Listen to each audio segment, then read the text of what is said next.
Good morning, Standard 9th. Before your revision classes, we were studying Chapter 2, People as Resource. In this chapter, we were discussing about policies of the government in the field of education. Students, we did discuss 3 policies, and today we'll study few more policies. But before starting with today's class, let us just recapitulate what we studied in the last class. So the first policy of the government in the field of education about which we studied is that the government has made provision for providing universal access, retention and quality of elementary education with special emphasis on girls' education. In this, we discussed the meaning of few terms such as universal, access, retention.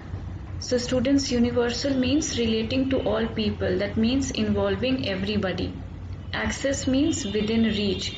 Whatever provision the government has made, it should be within reach to all the people. And then retention means to continue. It means that the students should be able to continue with their studies. There should not be any dropout.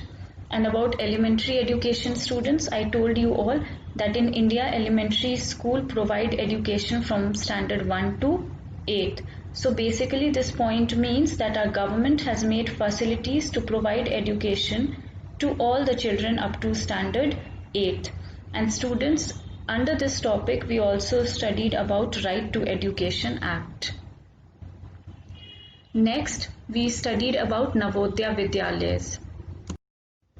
Students, these schools are set up in each district and these are fully residential and co-educational schools. Residential schools, I told you all that it refers to the boarding schools where students live in school campus hostels unlike the day schools that we have. Now these schools are affiliated to CBSE New Delhi with classes from standard 6th to 12th. And the main aim of these schools is to find talented children in rural areas and to provide them with an education equivalent to the best residential school system without considering their family's socio-economic status. And then we discussed about vocational streams.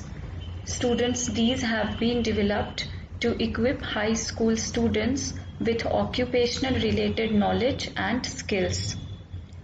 Students' vocational courses prepare students for employment. The term vocational means work related. So if anybody is pursuing a vocational course, it simply means that that person is learning skills that will help him or her to get a particular job.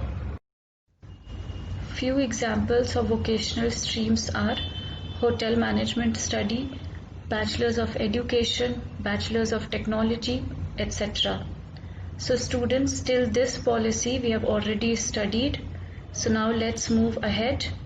Next we have to study about Sarv Shiksha Abhiyan. Students, it is an Indian government program aimed at the universalization of elementary education in a time-bound manner in partnership of central government with state and local government.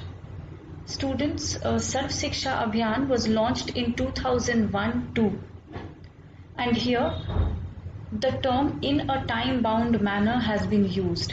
Students, time-bound manner means something that is restricted by time. It means one has only a certain amount of time to achieve that.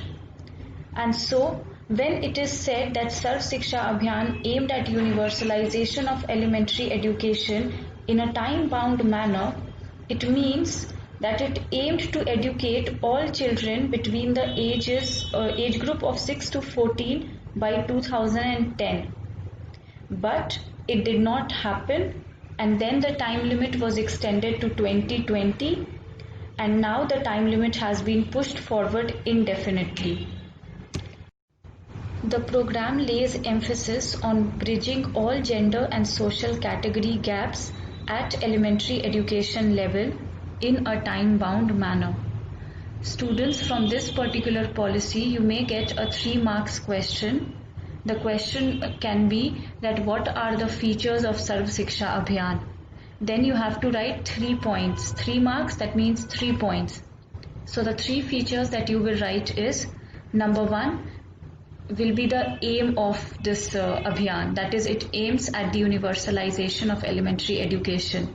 Then you will write about the time bound manner, and then you will write, third point you will write that it took place in partnership of central government with state and local government.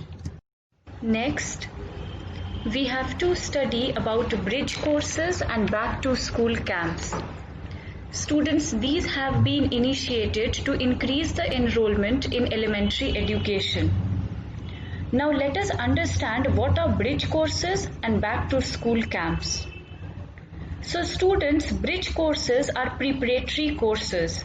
These are connecting courses that connect students' previous course and the course student wants to join. Bridge courses can be considered as supplementary knowledge that can be provided to students to impart basic knowledge in them about the advanced subjects that will be taught to them in the upcoming future. For example, many students after completing standard 10th opt for courses that prepare them or that help them in understanding the topics of standard 11th. These courses are examples of bridge courses. And back to school camps mean resuming one's education. For example, a child who has dropped out of school might decide later to go back to school. So government makes provision for that. And how it is done? It is done through bridge courses. These strategies support mainstreaming of children, that is, to bring the children back to formal schools. Through bridge courses, all the children who are not studying in school are trained up to age appropriate level, followed by their admission into appropriate grades. The duration of the bridge course depends on the age of the children and their prior education, that is how much they know. The bridge courses can be residential or non-residential. Now next we have to study about midday meal. So students, the midday meal scheme is a school meal program of the Government of India designed to improve the nutritional status of school-age children nationwide. The program supplies free lunches on working day for children in government-aided schools. And this scheme was launched in 1995. Students, midday meal scheme is a centrally sponsored scheme which main object is to provide hot cooked nutritious meal to the children in government schools. Along with that, it also helps to increase enrollment in the schools in backward areas. Many people started sending their children to the schools that also maintains retention in enrollment. That means children started continuing with their studies. And third important aim is to spread the equality in the minds of children with equal sitting arrangement.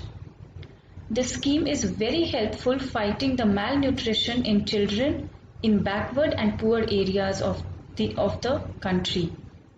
So students, we can say that 3 important aim of this scheme is, number 1, it improves the nutritional status of children. Number 2, it also helps to increase enrollment in the school in backward areas as people started sending their children to the schools, and it also maintained retention in enrollment. And number 3, it aimed to spread the equality in the mind of children with equal sitting arrangement. So students, that's all for today. All these policies are mentioned in your textbook. Please read it once. Thank you, students.